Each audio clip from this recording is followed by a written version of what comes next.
안녕하십니까. 노원을지대학교 병원 신경과 김병원입니다.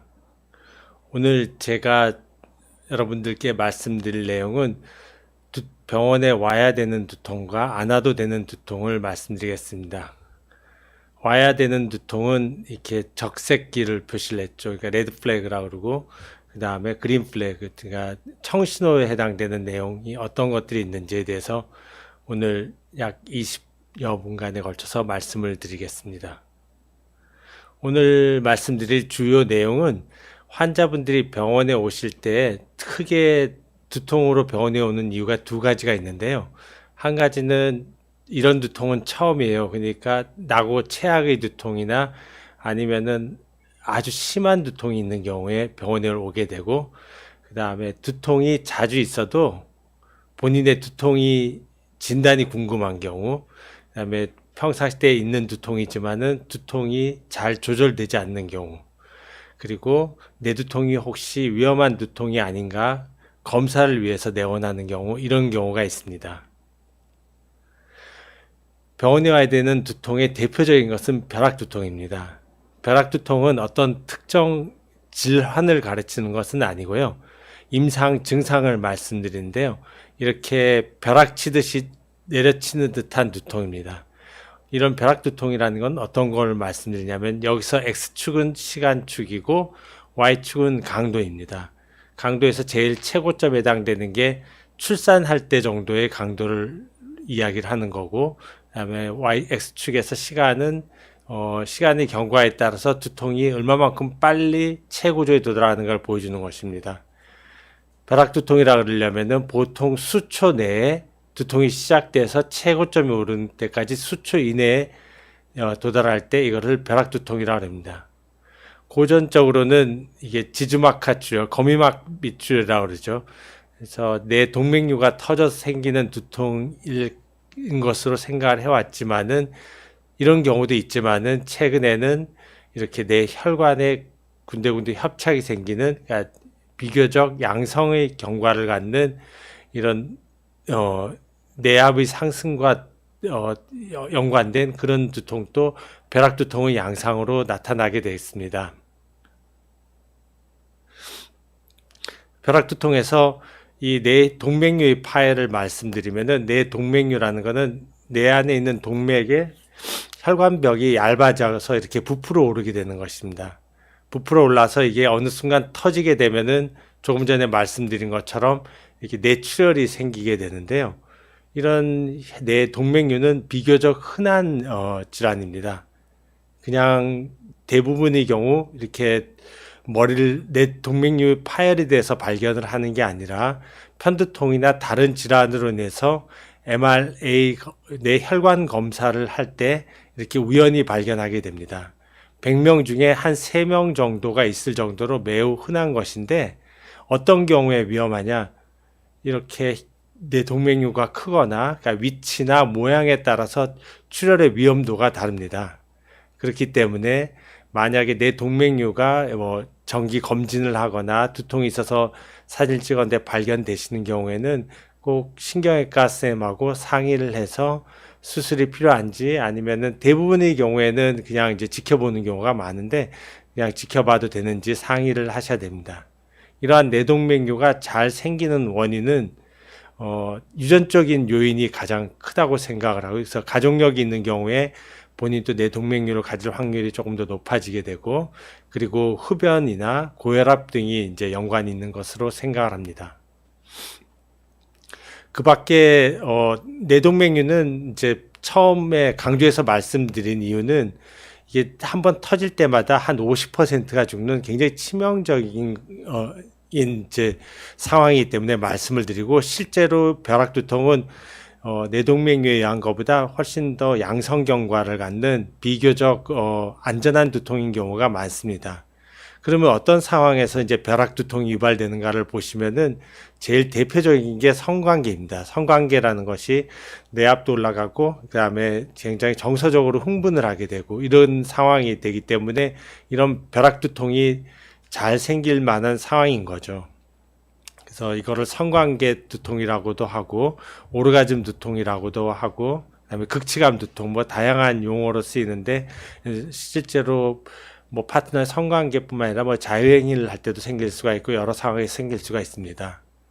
그리고 뭐 줄넘기를 한다든지 이런 운동을 할 때 생기는 운동 두통이 있는데요.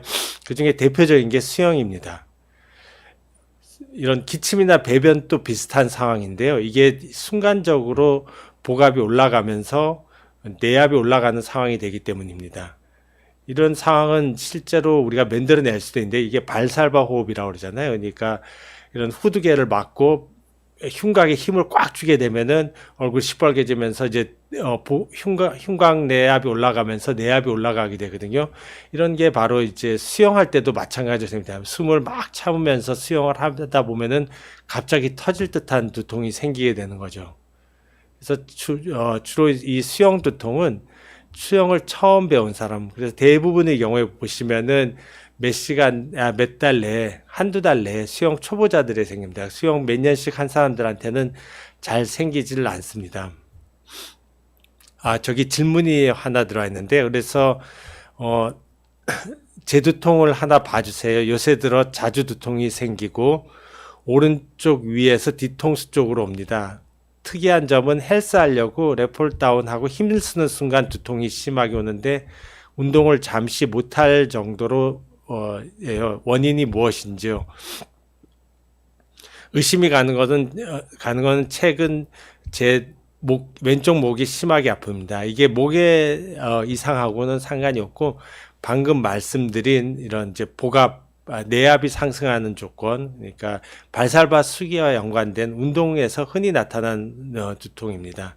그래서 이런 두통을 예방하기 위해서는 몇 가지 이제 전략이 필요한데요. 그래서 운동 강도를 약한 것부터 강한 것으로 옮겨간다든지 아니면 준비 운동을 충분히 한다든지 그리고 이런 발살바 호흡, 그러니까 발살바 상황, 내압이 올라가는 상황을 오래 가지 않게 하는 것이 한 방법이 되겠습니다. 계속 말씀드리겠습니다. 그래서 이런 수영이나 운동, 기침, 배변 같은 거는 내압을 상승을 가져올 수 있는 두통이 되겠습니다. 또 요것하고 조금 다른 상황에서 또 이런 벼락 두통이 생길 수가 있는데요. 사우나나 샤워를 하다가 생기는 겁니다. 그래서 뜨거운 사우나실에 있다가 특히 이제 노인들이 하면은 사우나에다가 올라가면서 혈압이 떨어지면서 쓰러지는 경우가 많지만은 젊은 사람 같은 경우는 이런 사우나나 샤워를 하는 도중에 갑자기 이렇게 터질 듯한 두통이 생길 수 있습니다. 그리고 또 다른 조건에서는 이런 감정적으로 격해질 때, 그래서 예를 들어서 누구하고 다툰다든지 아니면은 장례식장에서 곡을 한다든지 아니면은 교회에서 통성기도 같은 걸 하다가 갑자기 머리가 터질 것 같이 아픈 경우가 있습니다. 이와 또 비슷한 상황으로 노래방에서 노래를 막 이렇게 고음을 내다가 갑자기 머리가 터질 것 같이 아픈 것도 다 이런 벼락두통을 유발하는 상황인데, 과거에는 이런 것들이 뇌동맥류의 파열에 의한 지주막하 출혈이 주된 원인으로 생각을 했지만은 최근에는 조금 전에 말씀드린 것처럼 이렇게 내압이 순간적으로 올라가면서 내 혈관이 이제 좁아지거나 하면서 이런 두통이 흔히 발생하게 됩니다. 이런 두통은 크게 걱정하실 필요는 없습니다. 보통은 이제 수주 1, 2주 내에 몇 차례 반복이 되다가 저절로 없어지게 되거든요. 그래서 이제 환자분들에게 말씀드리기는 이렇게 한 달 정도 만약에 성관계 같은 걸 하다가 머리가 아팠다 그러면 성관계 중단을 한다든지, 수영을 하다 그랬으면은 한 2, 3주 뭐 한 달 정도 쉬고 다시 수영을 배워보게 되면은 대부분 그 시기에만 이런 두통이 나타나고, 그게 지나고 나면은 또 과거처럼 다시 또 이런 게 반복되지 않는 것이 보통이 되겠습니다.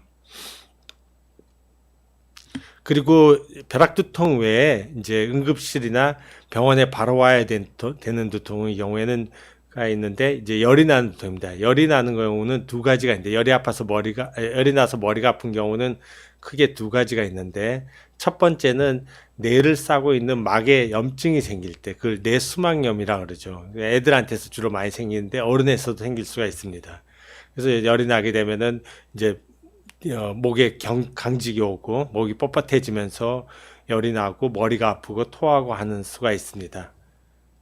그거 외에도 뭐 감기가 걸린다든지 다른 원인으로 내 몸에 열이 나게 되면은 열이 날 때 두통이 동반될 수가 있겠습니다. 그 밖에 이제 말이 어둔해진다든지 중심을 못 잡는다든지 물체가 두 개로 보인다든지 시력이나 시야 장애가 있는 경우, 이런 경우는 다 뇌졸중을 의심하게 되는 경우들이죠. 그래서 많은 환자들이 머리가 아프면은 뇌졸중이 아닌가 이렇게 걱정을 하는데, 실제로 뇌졸중에 의한 두통은 많지는 않습니다. 뇌졸중이 이제 크게 세 가지로 나눌 수가 있는데, 조금 전에 말씀드린 것처럼 뇌동맥류가 파열하는 거, 그 다음에 뇌혈관이 파열해서 보통 이제 말하는 내뇌출혈이라고 그러고, 그 다음에 막혀서 생기는 뇌경색이 있는데, 주로 출혈일 때 두통이 나타나고, 출혈 중에서도 뇌 앞부분보다는 뒷부분에서 이제 출혈이 생길 때 두통이 잘 생기게 됩니다. 근데 이제 대부분 뇌졸중에 의한 두통은 지막하 출혈을 제외한 경우에는 대부분 다른 이런 증상이 동반이 되게 되어 있습니다. 그래서 말이 어둡다든지 중심을 잘 못 잡는다든지 그다음에 앞이 잘 안 보인다든지 두 개로 보인다든지 하는 증상이 동반되면은 바로 응급실로 찾아오시기 바랍니다. 또 하나 대표적인 2차 두통이 기립두통입니다. 기립두통이라 그러면은 앉았다 일어날 때 이제 두통이 생기게 되는 것인데요. 대표적인 상황이 어떤 것이냐면은 뇌를 보면은 뇌가 있고 뇌에서 이렇게 척수가 있고 이제 척수와 뇌를 싸고 있는 내막이 있고 척수와 내막 사이에 뇌척수액이 흐릅니다. 어떤 이유로 내막이 찢어지게 되면은 이 뇌척수액이 이렇게 졸졸졸 새게 되거든요. 그래서 누워 있을 때는 이제 별 문제가 없다가 일어나게 되면은 중력 때문에 이런 뇌척수액이 이런 구멍이 뚫린 부위로 새게 되면서 두통이 생기게 되거든요. 굉장히 심하게 주로 이제 뒷머리 쪽이 아프게 되면서 구역을 동반한다든지 이런 두통이 생깁니다. 이 두통은 비교적 진단이 쉬운 게 누우면 바로 없어지고 일어나면 또 바로 머리가 아프고 하기 때문입니다. 저절로 생기는 경우도 있지만은 가장 흔한 경우는 척수 마취 같은 걸 할 때, 척수 마취를 한다든지 아니면은 내 척수의 검사 같은 걸 해가지고 인위적으로 여기를 뚫게 되면은 그 검사를 하고 난 다음에 이런 척수액이 새게 되는 경우가 있습니다. 이런 경우에 기립두통이 생깁니다. 이거 기립두통이라는 거는 방금 말씀드린 것처럼 내 척수액이 그 천공 부위로 이렇게 새면서 생겨서 내압이 낮아지면서 생기는 거고, 누우면 두통이 생기는 거, 이런 거는 내압이 올라가면서 생기는 것입니다. 그래서 내압이 올라가면서 생기는 경우는 오랫동안 누워 있게 되면 더 두통이 생기겠죠. 그래서 주로 새벽에 머리를 아픈 것을 호소하게 됩니다. 그래서 새벽에 머리가 아파서 깬다든지 토한다든지 그러면은, 아니면 고개를 숙일 때 머리가 아픈다든지, 그래서 내압을 올릴 상황, 조금 전에 말씀드린 것처럼 발살바 호흡을 한다든지 발살바 수기를 할 때 두통이 유발된다든지 하면은 내압이 올라간 것을 반드시 의심을 하셔야 됩니다. 여기 또 하나 질문이 들어와 있는데요.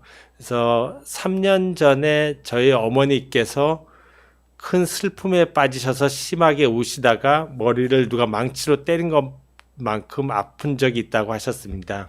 시간이 꽤 흐르긴 했는데 정밀 검사가 필요할까요?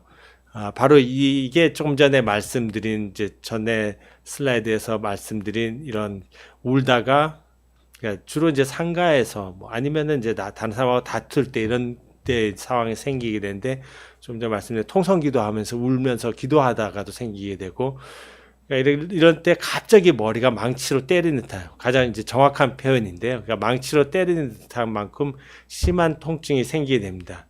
이런 것이 한 번 있을 수도 있고, 또 이런 게 있고 난 다음에 이런 게 이제 한 1, 2주 사이에 몇 번 반복이 될 수도 있고 그러는데, 저절로 이제 많은 시간이 경과를 했었으면은 지금 현재는 특별한 검사를 하실 필요는 없을 것 같습니다. 근데 만약에 다음에 이제 다시 또 이런 두통이 생기게 되면은 병원에 가셔가지고 뇌 CT를 검사를 해서 뇌출혈이 동반되는지 확인해 볼 필요는 있습니다. 방금 말씀드린 것처럼 이 기립두통은 내압이 떨어져서 생기는 두통이고, 그다음에 누워서 두통이 생기는 경우는 이제 내압이 올라가 생기는 두통이라고 말씀을 드릴 수가 있습니다. 이제 그 밖에 말씀드릴 수 있는 응급 두통은 출산 전후의 두통이 있는데요. 그러니까 출산기에 흔히 이제 임신성 고혈압이 생기잖아요. 이제 임신 중독증이라고 그러기도 하고, 그래서 프리에클람지아라고 그러는데, 그러니까 혈압이 오르게 되면서 두통이나 아니면은 시야가 흐린 증상이 생기게 됩니다. 그리고 출산 전후로 해가지고 피가 끈끈하게 되면서 내 정맥을 막는다든지 해서 또 두통이 생길 수가 있겠습니다. 방금 말씀드린 것처럼 혈압이 아주 높은 경우, 그러니까 혈압이 아주 높은 거의 기준은 일반적으로 수축기 혈압이 180 이상이거나 이완기 혈압이 120 이상인 경우가 됩니다. 그래서 보통 때 정상 혈압이던 사람이 갑자기 이렇게 혈압이 오르게 되는 경우에 두통이 생길 수 있습니다. 고혈압과 두통과의 관계는 굉장히 애매한데요. 그래서 혈압이 있는 환자들은, 고혈압 환자는 굉장히 많잖아요. 그래서 특히 이제 고령화 사회가 되면서, 그다음에 이제 식생활 습관도 서구화되면서 혈압 있는 환자들이 많은데, 혈압이 있다고 해서 반드시 두통이 생기는 것은 아니거든요. 이렇게 갑자기 혈압이 올라가면은 이제 두통이 생길 수가 있지만은, 그렇지만은, 환자들 중에 많은 환자들이 또 혈압약을 먹으면 또 두통이 좋아졌다는 환자들이 있어요. 그런 경우에 보면은 이게 혈압을 떨어뜨려서 두통을 좋아지게 했다기보다는 혈압약 자체가 대부분 편두통 예방에 도움이 되거든요. 그래서 이런 편두통 예방 효과, 혈압약의 편두통 예방 효과 때문에 주로 이제 두통이 조절되는 것으로 생각되고, 그다음에 혈압이 아주 높은 경우에는 혈압을 낮추는 것만으로도 두통이 좋아질 수가 있습니다. 그리고 외상후 두통. 외상후 두통은 우리나라는 학생들, 젊은이들이 이제 주로 공부하느라고 별로 그렇게 운동을 많이 하지 않는데, 미국 같은 경우에는 또 이런 이제 스포츠, 야외 액티비티, 격렬한 운동을 많이 하기 때문에 이제 머리를 다쳐가지고 두통이 생기는 경우가 흔히 있거든요. 그리고 또 한 가지 경우가 뭐 이라크 전에 파병 갔다가 파병 군인들이 이런 이제 외상을 입고 두통이 생기는 경우, 이런 두 가지가 있고, 저희 나라에서 이제 외상후 두통이 생기는 경우는 교통사고에 이제 두통이 생길 수가 있는데요.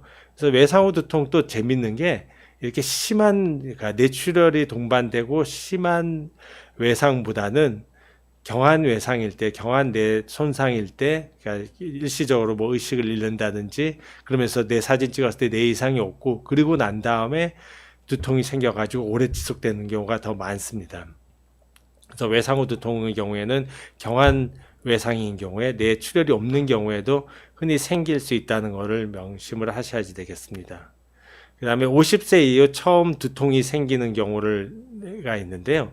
50세 이후를 이렇게 이야기하는 거는 대부분 환자들, 그러니까 오늘 또 저희 외래 84세 된 노인분 또 오셨었고, 그러니까 60, 70대 또 굉장히 이제 두통이 이제 생겨가지고 오는 경우가 많거든요. 그런 분들 보면은 두통이 언제 시작됐냐고 물어보면은 뭐 몇 달 전, 몇 년 전이라 그래요. 근데 실제로 만약 그분 두통이 진짜 60, 70대 가지고 처음 두통이 생겼다 그러면은 내 안에 구조적인 이상이 있을 가능성이 많거든요. 근데 자세히 이렇게 문진을 해보면은 그분들이 젊어서부터 두통이 있었던 경우가 대부분입니다. 그러면서 최근 들어서 심해졌다는 것이 그러니까 이 50세 이후에 처음 두통이 시작됐다는 것은 과거에 두통이 전혀 없다가 50세 이후에, 그러니까 편두통의 경우에는 대부분 이제 10대나 20대 때 생기게 됩니다. 그래서 50세 이후에 처음 두통이 생기게 되는 경우에는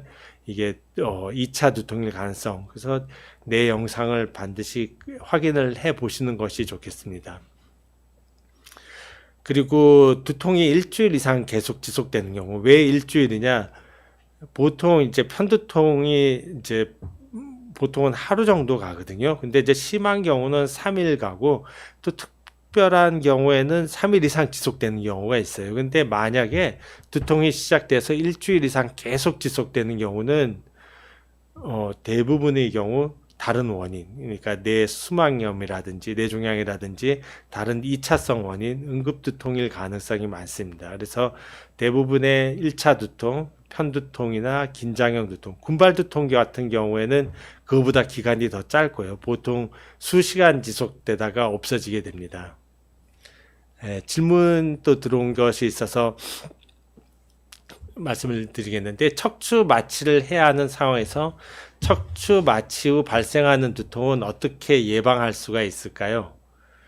이거 예방법은 사실은 없습니다. 그러니까 척추 마취 아니고, 진단을 위해서 우리가 뇌수막염이나 뭐 이런 뇌압이 측정하기 위해서 뇌 척수액 검사를 하는 경우에는 바늘을 가는 걸 쓴다든지, 뭐 오래 누워 있는다든지, 물을 많이 마신다든지, 뭐 몇 가지 이제 전략이 있기는 하거든요. 그다음 바늘 찌르는 거. 근데 이 척추 마취는 이제 마취과 전문의가 이제 숙련되신 분들이 하시는 거거든요. 그럼에도 불구하고 그게 이제 보이지 않는 데서 찌르기 때문에, 그러니까 정상적으로 척추 마취가 되면은 저런 이제 경막을 뚫고 그런 이제 경막에서 내 척수액이 새는 일이 없는데, 그러니까 일종의 이제 원치 않은 이런 이제 부작용이 발생하게 되는 것이죠. 그래서 이거는 뭐 환자분이 걱정하실 일은 아닌 것 같습니다. 그리고 그 다음 질문이 있는데요. 그래서 혹시 목 디스크도 두통에 영향을 줄 수 있나요? 제가 목 디스크 판정 후 느낌인지는 모르겠지만 가끔 두통이 있습니다. 엄청 강하지는 않지만요. 그래서 목 디스크는 기본적으로 두통하고 상관이 없다라고 생각을 하시면 됩니다.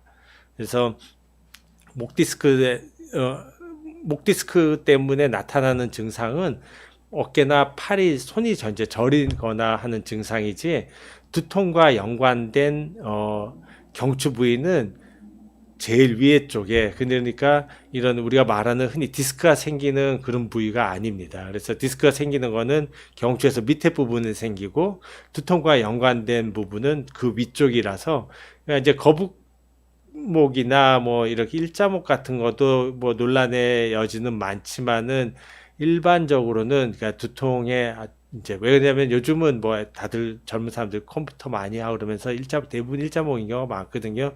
그래서 두통과 직접적인 연관이 없는 경우가 많은데, 목 디스크도 대부분의 경우에는 두통하고 상관이 없다라고 생각을 하시면 되겠습니다. 선생님, 가끔 눈이랑 머리랑 같이 아픈 것은 눈이 피로해서 그런 건가요?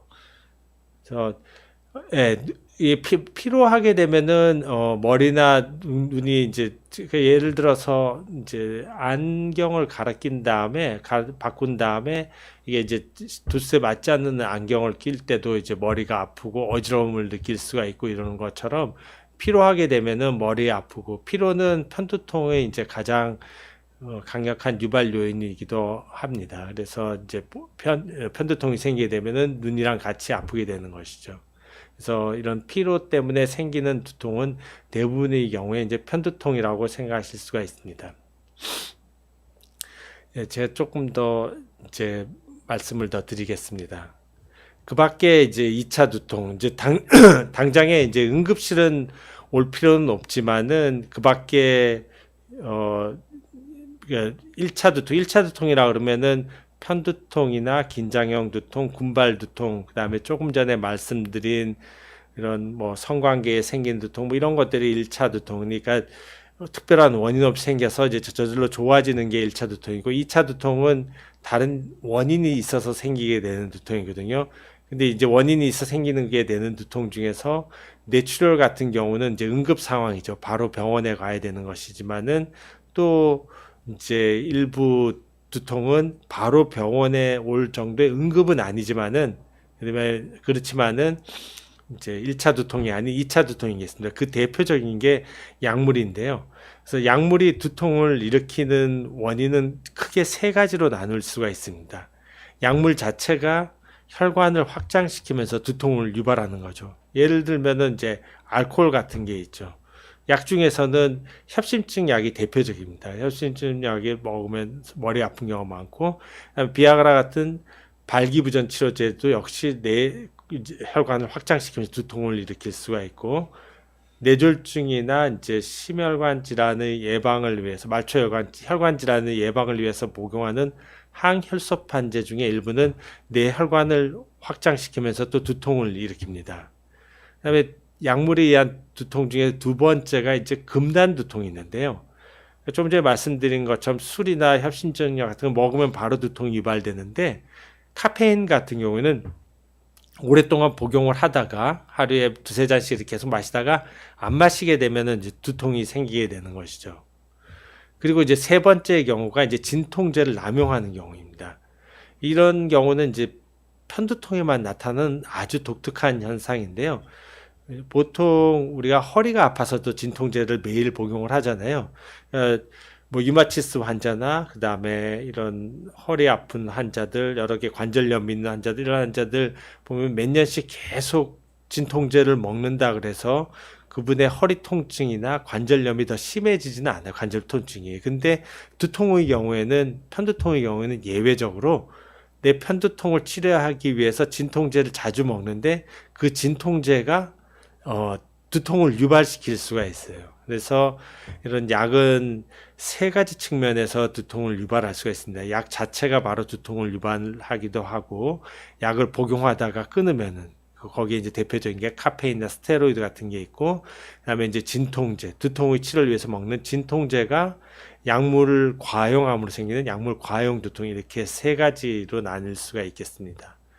그리고 흔한 이제 내과 질환 중에서 갑상선은 기능이 항진되는 경우, 저하되는 경우 다 두통을 유발할 수가 있는데요. 특히 갑상선 기능이 저하되는 경우에 두통이 흔히 유발이 되게 됩니다. 그다음에 혈당도 되게 재밌는데요. 그래서 혈당이 떨어지면은, 그러니까 고혈당인 경우에는 이제 두통이 잘 생기지 않지만, 당 떨어지면 머리 아프다 그래서 편통 환자 중에서 이렇게 조금씩이라도 먹는 사람들이 있거든요. 굶는 거 되게 힘들어 하시는 분들이 있어요. 실제로도 이슬람에서는 이제 라마단 기간이 있잖아요. 그래서 이제 금식이 10시간 넘어가게 되면은 훨씬 더 두통이 잘 유발되는 거를, 그런 이제 그거는 뭐 종교적인 의식이니까 많은 사람들이 참여해서 하잖아요. 그걸 통해서도 혈당을 떨어뜨리는 자체가 이제 당을 일부 환자에서, 모든 환자가 그러는 건 아니고요. 일부 환자에서는 두통을 일으킬 수가 있다. 그리고 이제 빈혈도 굉장히 재밌는데요.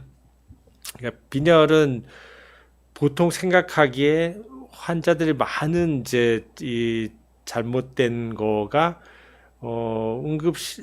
외래 와서 어지럽다는 표현 대신에 내가 빈혈이 있다는 표현을 써요. 그래서 빈혈을 어지럼증하고 거의 동일하게 이렇게 생각을 하거든요. 근데 급성으로 이렇게 출혈이 생겨가지고 피가 줄어드는 상황이 아니면은 일반적으로 빈혈은 어지럼증보다는 두통과 더 연관이 있습니다. 그래서 일부 환자들은 뭐 빈혈약, 철분제를 먹었더니 두통이 좋아졌다 이야기하는 게 바로 이제 그런 거죠. 그러니까 빈혈이 좋아지게 되면 빈혈이 두통을 유발시킬 수가 있다. 그리고 이제 고산증이 있는데, 높은 데 올라가면 머리가 아픈 거. 저희 이제 같이 신경과 하시는 분 한 분도 거기 이제 그 칠레에 가면, 페루에 가면은 마추픽추라고 유명한 관광지가 있잖아요. 이제 거기 이제 관광을 갔다가, 이제 마추픽추 가기 전에 이제 내리는 도시가 쿠스코예요. 쿠스코가 마추픽추보다 좀 더 위치대가 높거든요. 그래서 이제 거기 해안에 있는 수도에서 출발해 가지고 이제 사천고지까지 올라오니까 갑자기 머리가 터질 것처럼 아픈 거예요. 그래서 평생 소원이던 마추픽추도 못 보고 내가 머리가 아파서 못 보는구나, 막 이렇게 거의 울다시피 한 거를 제가 기억을 하는데요. 그러니까 이렇게 이산화탄소 농도가 높아지거나 산소가 떨어지게 되면은 두통이 흔히 유발이 됩니다. 예, 그 다음 이제 질문을 받겠습니다. 그래서 52세 여성인데요. 평소 두통이 없었는데 3일 전 오른쪽 뒤통수에서 정수리 쪽에 편측으로 박동성 두통이 1, 20분에 한 번씩 있어요. 머리 움직임에 따라 통증이 있는데 그 4일 정도 지나서는 사라졌어요. 검사를 해봐야 될까요? 최근 스트레스가 좀 심하기는 합니다. 이렇게 질문을 해주셨는데요. 그래서 이런 경우가 가장 흔히 이제 편두통과 긴장형 두통 다음으로 병원을 찾는 가장 흔한 두통입니다. 그래서 1, 20분에 한 번씩 갑자기 한쪽으로 이런 두통이 발생하게 되는데요. 그래서 이게 이제 최근 특히 이런 게 잘 생기게 되는 게 스트레스나 피로 상황에서 잘 생깁니다. 이런 거를 그 1차 찌름 두통이라고 이야기를 하거든요. 그래서 1차 찌름 두통에서 그게 편두통 다음으로 아마 외래를 오는 가장 흔한 거예요. 환자는 갑자기 이렇게 두통이 콱 생겼다가 또 괜찮다가 한 1, 20분 있다가 생기고 이렇게 되거든요. 이게 이제 반복이 되면 환자분은 많이 놀라지만은 대부분 이 환자분처럼 3, 4일 정도 있다가 저절로 없어지게 되는 경우가 많습니다. 그리고 소염 진통제를 먹으면 좋아지는 경우가 많게 되거든요. 그래서 이제 이런 경우에는 특별한 걱정을 안 하셔도 됩니다. 그리고 조금 또 다른 건데요. 그래서 저는 누웠다 일어나면 두통이 심합니다. 기립성 저혈압이라 그러는데 나을 수 있나요?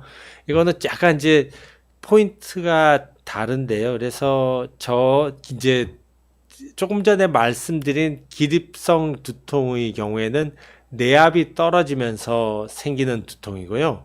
그 다음에 기립성 저혈압은 일어날 때 머리가 아픈 게 아니라 어지럽습니다.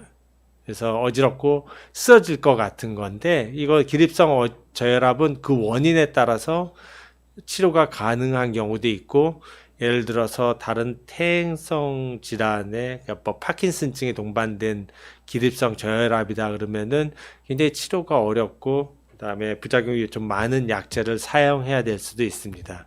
그래서 그 원인에 따라서 다르다고 했습니다. 2차 두통도 있지만 3차 두통이라는 증상도 3차 두통은 그도 조금 이제 3차 신경통이 있는데요. 그래서 2차 두통 보통 두통은 1차 두통 특별한 뇌 이상이 있는 1차 두통하고 그다음에 이상이 있는 2차 두통하고 특별한 원인 없이 생긴 1차 두통이 있고 3차 두통은 우리 3차 신경통이라고 얼굴 앞면으로 가는 이제 감각신경이 이렇게 세 줄기가 있기 때문에 그걸 3차 신경이라고 하는데 주로 이게 두 번째하고 세 번째 분지 있는데 통증이 이제 간헐적으로 오게 되는데 주로 음식을 씹거나 뭐 이제 말을 하거나 뭐 양치질 할 때 이렇게 생기게 되거든요. 그거는 이제 그 3차 신경통이라 그래서 또 다른 겁니다. 그래서 우리나라 마추픽추라는 이제 고산에서 두통이 생기는데 우리나라에서도 이런 게 이제 우리나라는 다행히도 제일 높은 산이 1950m잖아요. 그래서 보통으로 이런 고산병이 생긴다 그러면은 2500m는 넘어야지 되거든요. 그래서 2500m는 넘어야지 되기 때문에 다행히 우리나라에서는 저기 이제 나중에 뭐 통일되면은 저기 백두산 올라가면 머리가 아플지는 몰라도 현재 남한에 있는 산 중에서는 두통을 유발시킬 정도의 높이가 되는 산은 없습니다. 그리고 이어폰으로 크게 노래를 하면은 이게 이거는 잘 질문이 좀 오타가 많아가지고 좀 말씀드리기가 좀 어렵습니다. 그러면 이제 계속 더 말씀을 드리도록 하겠습니다. 그러면은 이제 위험한 두통을 말씀드렸는데요. 어떤 경우에 안전한 두통은 어떤 경우냐? 그럼 어릴 때부터 시작된 두통입니다. 그래서 만약 내 두통이 어릴 때부터 비슷한 두통이 반복적으로 있었으면은 별로 걱정을 안 하셔도 됩니다. 그리고 가족에게 똑같은 두통이 생긴다. 주로 이제 편두통의 경우에 가족력이 7, 80%에서 있거든요. 주로 가족 중에서도 여성들에서 많이 입니다. 그래서 내 언니가 머리가 아프다든지 엄마가 아프다든지 뭐 외할머니가 아프다든지 이런 경우에는 같은 두통이 있으면은 내 두통은 편두통이겠구나 이렇게 생각을 할 수가 있습니다. 안전한 두통이 이제 대부분 이제 편두통이 되는 거죠. 그리고 또 편두통 중에 대표적인 게 월경 두통이 되겠습니다. 그래서 월경 때 두통이 생기는 겁니다. 월경 때만 생기는 경우도 있고 그 다음에 다른 때 두통이 생기지만은 월경 때는 항상 생기고 그러니까 월경 때 생기는 두통은 다른 때 생기는 두통보다 두통 강도가 훨씬 더 심한 특징이 있습니다. 그래서 이제 두통 예방약을 쓰고 난 다음에도 다른 두통은 다 좋아졌는데 월경 두통만 남게 되는 경우가 흔히 있습니다. 그리고 이제 주말 두통도 편두통인 경우가 대부분인데요.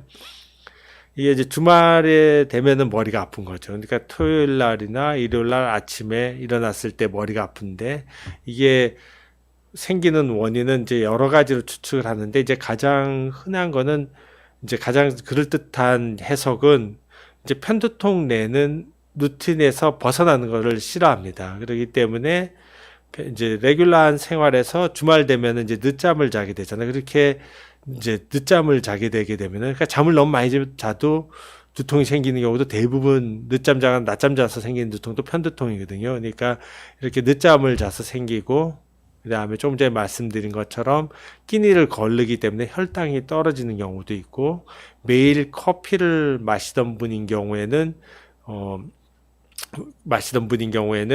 이제 카페인 금단 두통으로도 머리가 아플 수가 있고 그러니까 주말에 편두통 환자가 두통이 생길 이유는 굉장히 다양합니다. 그래서 이제 대부분 이렇게 하시는 분들은 이제 대부분 직장인에게만 오죠. 그래서 주부들은 이런 두통이 없지만은 이제 직장인들에서 호소를 하는 경우에는 주말에도 똑같이 일어나라 이렇게 권장을 합니다. 근데 이제 주말에는 평상시 때 못 자기 때문에 꼭 많이 자고 싶다 그러면은 이제 저녁에 자기 전에 금요일 날 저녁에 편두통 예방약을 복용하게 하는 그런 이제 전략을 쓰게 됩니다. 그리고 이제 두통의 유발 요인을 보면은 이 두통이 무슨 두통인가를 알 수 있습니다. 그래서 편두통을 유발하는 이제 대표적인 것들이 이런 것들인데요. 그래서 이제 스트레스가 편두통의 유발 요인이라는 거는 많은 사람들이 잘 모르고 있는 경우가 많아요. 심지어는 의사들도 잘 모르는 경우가 많습니다. 그래서 이 편두통이 잘못 진단되는 이유 중에 가장 큰 이유 두 가지가 한 가지는 편두통이라는 이름에서 유래합니다. 그래서 편두통이란 한쪽 머리 두통인데요. 그래서 오늘 제 외래에도 환자가 오셨는데 그래서 이제 40대 여성분인데 그러니까 본인은 이제 항상 머리가 아프면은 어깨부터 시작해서 뒷목부터 해서 뻣뻣해지고 앞쪽까지 아프다 그래요. 그러니까 항상 양쪽 머리가 어깨 목이 아픈데 그래서 이제 편두통이라고 말씀을 드렸더니만은 계속해서 편두통은 이름에도 나와 있는 것처럼 한쪽 두통이어야 되는데 양쪽 두통이 편두통이라는 걸 납득을 못 하시는 거예요. 그러니까 편두통 환자도 대부분 한쪽 머리만 아주 계속 아픈 경우는 대표적인 게 이제 군발 두통이 있고 그다음에 조금 전에 이제 질문에서도 나왔던 것처럼 그런 이제 그 질문에서 나왔던 두통인 것처럼 1차 찌름 두통이나 아니면은 3차 신경통 같은 경우에는 한쪽 두통이지만 편두통 환자는 이제 두통이 처음에는 뭐 한쪽 시작할 수도 있지만 심하면 대부분 양쪽이 아픈 경우가 대부분입니다. 그리고 스트레스도 편두통을 이제 잘못 진단하는 원인 중에 또 가장 큰데 스트레스 때 받아서 머리가 아프다 그러면은 이제 긴장형 두통이라고 생각하기가 쉽거든요. 긴장이 이제 스트레스하고 일맥상통하잖아요. 마음의 긴장이 스트레스니까요. 그래서 스트레스를 받으면 마음의 긴장이 생기니까. 그래서 긴장형 두통이라고 생각하지만은 편두통의 가장 강력한 유발 요인은 스트레스입니다. 그래서 오늘 또 제가 봤던 환자분 한 분도 이제 직장 상사 스트레스 때문에 머리가 아파서 이제 부서를 옮기고 싶고 그다음에 휴직을 하고 몇 달 동안 병가를 내고 싶다고 이제 진단서를 써달라고 이렇게 왔었었는데 그거는 이제 학교 선생님들도 그렇고 많은 뭐 업무라든지 이런 이제 외적인 스트레스가 가장 그러니까 학생 같은 경우는 고등학교 때 그렇게 머리가 많이 아프다가 자기 원하는 대학교 들어가면은 두통이 다 없어지는 경우가 많거든요. 그래서 스트레스는 편두통의 가장 강력한 유발 요인이다. 편두통은 월경은 제가 말씀드린 것처럼 여성의 이제 유발 요인 중에서는 가장 흔한 유발 요인이고요. 술은 편두통 환자 누구에게나 두통을 유발시킬 수가 있습니다. 근데 모든 술이 편두통을 유발시키는 건 아니고요. 환자마다 다릅니다. 그래서 어떤 환자는 어떤 술에 약하고 어떤 환자는 자기한테 만약 꼭 술을 마셔야 되면은 자기한테 맞는 술을 골라야 됩니다. 일반적으로 증류주, 그러니까 보드카 같은 것이 두통을 좀 덜 유발시키고, 그다음에 와인 같은 게 이 독주라고 해서 두통을 더 유발시키는 게 아니라, 그러니까 와인 같이 나 아니면은 동동주나 이런 곡물로 만든 것, 과실주 이런 불순물이 많이 들어간 술이 두통을 흔히 유발합니다. 그리고 운동은 이제 일반적으로 건강에도 좋고 편통 환자한테도 운동을 많이 권하지만은 일부 환자들은 숨차게 운동하면 두통을 유발하고, 그다음에 두통이 날씨가 추워지면 두통이 흔히 생기거든요. 그래서 저희 두통의 날이 이제 곧 다가오는데 1월 23일이거든요. 저희 두통학회에서는. 그러니까 겨울 되면 대부분 두통 환자들이 이제 두통이 악화됩니다. 이분들이 추위에 두통이 생기는 분들이 겨울에만 생기느냐 꼭 그렇지는 않습니다. 여름에 에어컨 바람에 가서도 두통이 생기는 경우가 있거든요. 그래서 날씨나 기압의 변화는 편두통의 흔한 유발 요인 중에 하나입니다. 그리고 잠은 덜 자도 머리가 아프고 너무 많이 자도 아프고 낮잠을 자도 아프고 편두통의 이제 흔한 유발 요인 중에 하나입니다. 그리고 선생님 다음 저희 질문에 꼭 답변을 부탁드립니다. 다른 아이들도 다른 아이들도 깨병을 부리는 것 같아요. 정말 수업하기가 힘들어서 요즘은 걱정입니다. 진짜 아픈 것 같기도 하고 가짜로 아픈 것 같기도 하거든요. 그래서 이게 참 어렵습니다. 그래서 이 편두통 환자들, 그러니까 제 외래 오는 환자들은 진짜 심한 환자들이 오는데 표시가 안 나거든요. 그래서 이게 편두통 환자들의 가장 비애입니다. 그래서 이런 학교에서는 선생님한테서, 그 다음에 직장에서는 동료들이나 상사들한테서 게을러 보이고, 그러니까 일하기 싫거나 공부하기 싫은 것처럼 보일 수가 있거든요. 근데 진짜 본인이 진짜 아픈 건지 가짜로 아픈 건지는 알기는 굉장히, 저 이제 전문가니까 어떻게 아프냐고 이렇게 물어보면은, 이 환자가 마음의 병이구나, 편두통이구나, 이렇게 구별이 되지만은 실제로 유치원에서, 근데 그거는 확실합니다. 그래서 우리나라의 경우에는 우리나라가 이제 소아나도에서도 경쟁이 가장 심한 사회고, 그 다음에 전 세계에서 가장 잠을 적게 자는 어린이들이 잠을 적게 자는 나라잖아요. 그래서 두통의 유병률이 굉장히 많다는 거는 사실입니다. 그래서 실제로 애가 자꾸 아프다 그러면은 한번 먼저 병원에 가서 부모님께 이야기해서 가서 좀 정확히 진단을 받을 것을 이제 권유를 해주시는 것이, 그거가 이제 깨병 같다 이렇게 이야기하면은 애가 더 상처를 받을 수도 있습니다. 예, 그리고 이어폰으로 또 질문 하나가, 이어폰으로 크게 노래 감상을 하는데 제가 며칠 전부터 두통을 느끼지만 자고 일어나면 괜찮아요. 근데 아플 때는 고통스러운데 병원에 가봐야 할까요? 그래서 대부분 편두통이 시간이 지나면 저절로 좋아지거든요. 그래서 이제 병원에 안 오는 사람들도 많아요. 그리고 대부분 편두통이 어려서부터 있기 때문에 환자들이 거기에 익숙해져 있어요. 그래서 그냥 좀 지나면 괜찮아지지. 그리고 그냥 타이레놀 먹고 뭐 이렇게 지냈는데, 아플 때 고통스러우면은 당연히 병원에 가서, 그래서 많은 환자들이 오셔가지고 치료를 받고 난 다음에 이렇게 이제 신세계가 열리는 거죠. 머리가 맑아지고 두통이 없을 때 얼마만큼 삶의 질이 높아지고 자기가 할 수 있는 게 더 많은지를. 근데 오랫동안 두통이 반복되다 보면은 그냥 이제 그런 거를 모르는 거예요. 그냥 비염 심한 사람들, 그냥 비염이나 알러지 심한 사람들, 그냥 평생 계속 있어 왔으니까 치료를 불면도 마찬가지고 우울도 마찬가지고요. 그러니까 그런 것들이 해결이 됐을 때 얼마만큼 이제 삶의 질이 높아지는가는 실제로 이제 직접 해봐야지 알 수가 있습니다. 경험을 해보면 됩니다. 그래서 기타 병원에 오는 경우가 있는데요. 그래서 본인의 두통을 진단을 위해서, 그러니까 자주 아프니까 이제 걱정이 되는 거죠. 그래서 이게 내 머리가 왜 아프지 하고, 그 다음에 조금 전에 말씀드린 것처럼 저렇게 자주 두통이 있는, 저도 좋아지는 건 알지만은 두통을 해서 삶의 질이 떨어질 때. 그래서 편두통은 이게 죽고 사는 병은 아니지만은 모든 질환 중에서 디서빌리티가, 그러니까 장애도가 두 번째로 큰 병이고, 특히 49세 이하 여성에서는, 그러니까 젊은 여성에서는 이 49세 이하 여성이라 그러면 가임기 여성이거든요. 그래서 가장 활동적으로 일하고 이제 뭐 공부하고 이럴 시기인데, 이럴 때 가장 삶의 질을 떨어뜨리는 첫 번째 원인입니다. 그래서 두통으로 인해서 삶의 질이 떨어지고, 좀 전에 말씀드린 것처럼 이게 치료되고 났을 때, 머리가 맑아졌을 때 얼마만큼 내 삶의 질이 개선되는지는 한번, 만약에 두통이 반복된 환자들은 반드시 경험을 해 보시기를 바랍니다.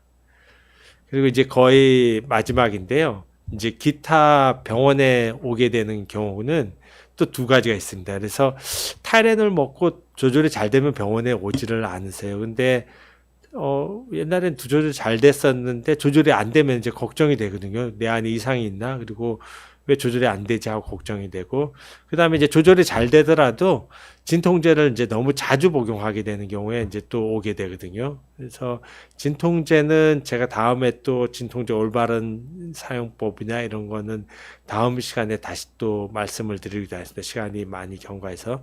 그래서 진통제를 너무 자주 복용할 때도 이제 걱정이 돼서 오게 됐습니다. 이게 마지막 슬라이드인데요. 그래서 기타 병원에 오는 경우가 이제 검사를 위해서 옵니다. 그래서 이제 걱정이 되기 때문에 검사를 받고 싶은 거죠. 이제 여기 검사의 가장 핵심은 이제 뇌 MRI죠.